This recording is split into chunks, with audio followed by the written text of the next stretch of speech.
भोपाल से प्रस्तुत हैं प्रादेशिक समाचार।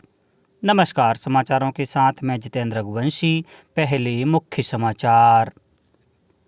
देश ने राष्ट्रव्यापी टीकाकरण अभियान के तहत 150 करोड़ के आंकड़े को पार करके रचा इतिहास। उच्चतम न्यायालय ने स्नातकोत्तर चिकित्सा पाठ्यक्रम में प्रवेश के लिए काउंसलिंग और वर्ष 2021-22 शैक्षणिक सत्र के लिए अन्य पिछड़ा वर्ग और आर्थिक रूप से पिछड़े वर्ग के लिए आरक्षण पर अपना फैसला सुनाया। स्वास्थ्य विभाग ने किया स्पष्ट, बूस्टर डोज के लिए नहीं किया जा रहा है फोन। और अगले 24 घंटों के दौरान राज्य के सभी संभागों में बारिश या गरज चमक के साथ बौछारें पड़ने की संभावना। अब समाचार विस्तार से। भारत ने राष्ट्रव्यापी टीकाकरण अभियान के तहत 150 करोड़ के आंकड़े को पार करके इतिहास रच दिया है। यह उल्लेखनीय उपलब्धि एक साल से भी कम समय में हासिल की गई है। पिछले साल 16 जनवरी को राष्ट्रीय कोविड टीकाकरण अभियान की शुरुआत के बाद से देश ने 90% पात्र नागरिकों को टीके की पहली डोज और 65% लोगों को दूसरी डोज का लक्ष्य हासिल किया है। दुनिया के सबसे बड़े टीकाकरण अभियान के तहत पिछले साल 21 अक्टूबर को केवल 279 दिनों में 100 करोड़ टीकाकरण का लक्ष्य प्राप्त किया गया था। प्रधानमंत्री नरेंद्र मोदी ने 150 करोड़ कोविड रोधी टीके लगाने का इतिहास रचने पर देशवासियों को बधाई दी है। राज्यपाल श्री मंगूभाई पटेल ने मध्य प्रदेश लोक सेवा आयोग की नवीन विकसित वेबसाइट का राजभवन में लोकार्पण किया।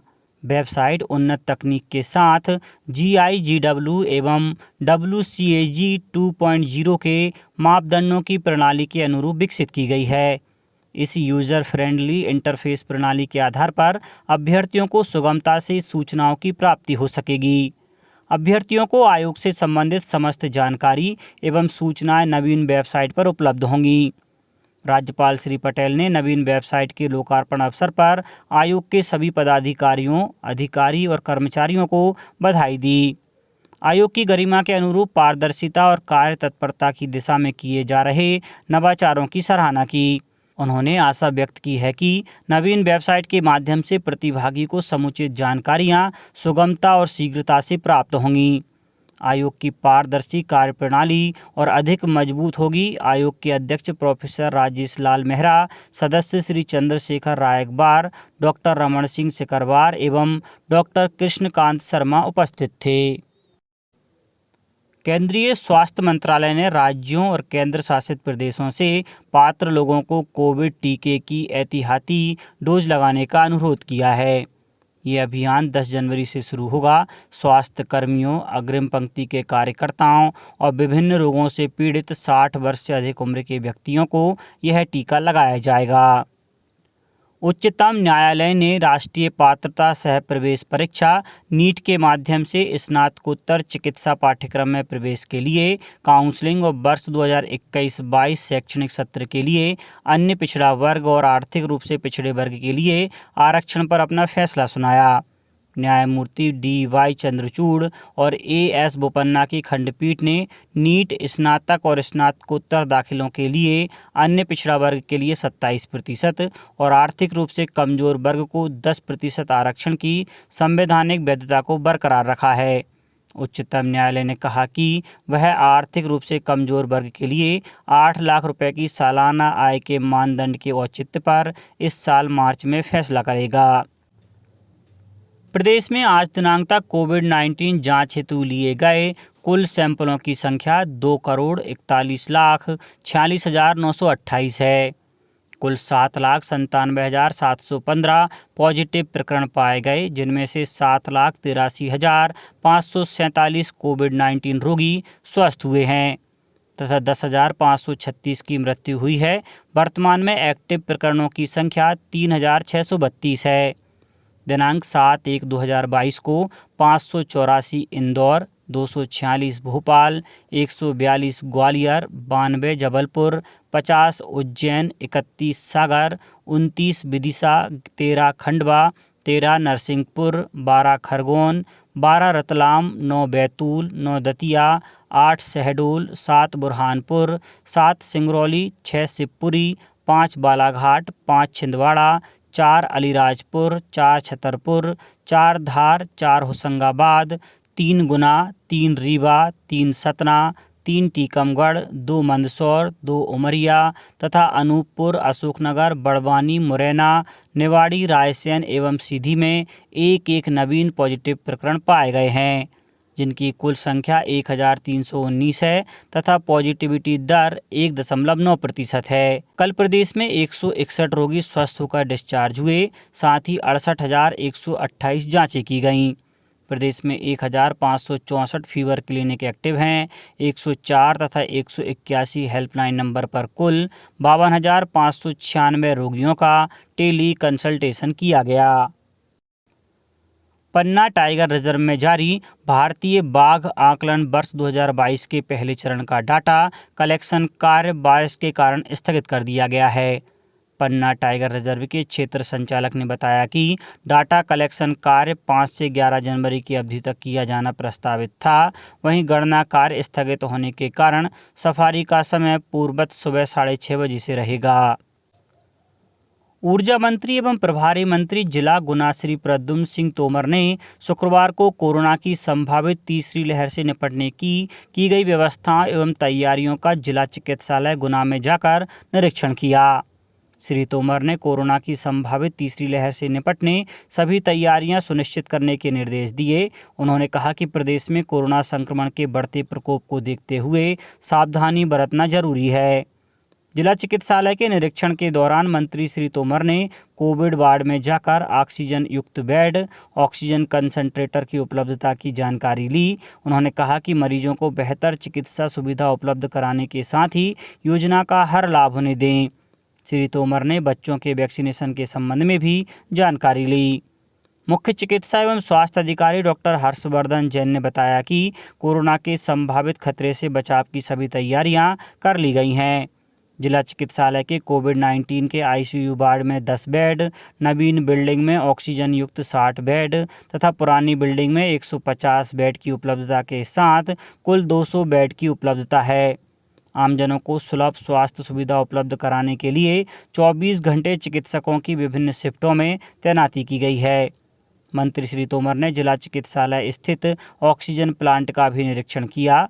मंत्री श्री तोमर ने मरीजों से चर्चा कर स्वास्थ्य सुविधाओं की जानकारी ली। संचालक एनएचएम टीकाकरण डॉक्टर संतोष शुक्ला ने स्पष्ट किया है कि स्वास्थ्य विभाग द्वारा बूस्टर डोज के लिए कोई फ़ोन नहीं किया जा रहा है। इस संबंध में जो फ़ोन कॉल्स आ रहे हैं वे पूरी तरह से भ्रामक हैं। ऐसे भ्रामक फ़ोन कॉल से सावधान रहने की आवश्यकता है। डॉक्टर शुक्ला ने अपील की है कि भ्रामक फ़ोन कॉल पर यदि वैक्सीनेशन के संबंध में कोई जानकारी चाहिए जाती है तो कदापि ना दी जाए। प्रदेश में 3 जनवरी से 15 से 18 वर्ष के किशोर किशोरियों को कोरोना संक्रमण से सुरक्षा देने के लिए शुरू हुआ विशेष अभियान जारी है। अब तक 19 लाख से अधिक बच्चों को वैक्सीन की प्रथम डोज लगाई जा चुकी है। मुख्यमंत्री शिवराज सिंह चौहान ने कहा कि प्रधानमंत्री श्री मोदी के नेतृत्व में देश में 150 करोड़ से अधिक कोरोना के टीके लग चुके हैं। हम सबको मिलकर प्रधानमंत्री के नेतृत्व में कोरोना की तीसरी लहर का मुकाबला करना है। टीकाकरण कोरोना संक्रमण को नियंत्रित करने का एक प्रमुख उपाय है।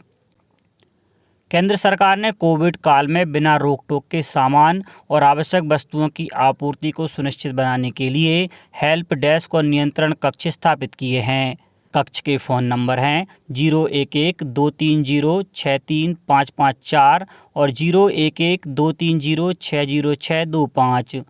वाणिज्य और उद्योग मंत्रालय ने कहा है कि ये टेलीफोन नंबर सवेरे 9 बजे से रात 9 बजे तक काम करेंगे। किसान कल्याण तथा कृषि विकास मंत्री श्री कमल पटेल ने ओलावृष्टि के कारण किसानों की फसलों को हुए नुकसान का सर्वे करने के निर्देश दिए हैं। उन्होंने राजगढ़ और गुना जिलों के कलेक्टरों से चर्चा कर निर्देशित किया कि किसानों की शिकायत से पहले उनके खेतों में जाकर सर्वेक्षण दल द्वारा सर्वे कराया जाना सुनिश्चित किया जाए। सर्वे की वीडियोग्राफी अनिवार्य रूप से की जाए। पंचनामे पर किसान के हस्ताक्षर भी करवाएं। कृषि मंत्री श्री पटेल ने किसानों को RBC 64 और प्रधानमंत्री फसल बीमा योजना में लाभान्वित करने के निर्देश दिए।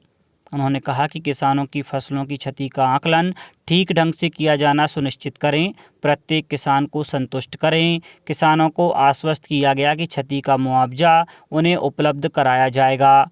सरकार किसानों के साथ है। अब बात मौसम की। पिछले 24 घंटों के दौरान प्रदेश के सभी संभागों में कहीं कहीं बारिश हुई। सबसे अधिक 5 सेंटीमीटर बारिश राजनगर, अजयगढ़ और ओरछा में दर्ज की गई, जबकि खजुराहो, छतरपुर और भोपाल शहर में 4-4 सेंटीमीटर बारिश हुई। अशोकनगर जिले में मुख्यालय पर बारिश का दौर लगातार जारी है। मौसम केंद्र भोपाल ने अगले 24 घंटों के दौरान राज्य के सभी संभागों में बारिश या गरज चमक के साथ बौछारें पड़ने की संभावना जताई है। साथ ही ग्वालियर, चंबल संभागों के अलावा राजगढ़, विदिशा, आगर और शाजापुर जिलों में कहीं कहीं ओलावृष्टि भी हो सकती है।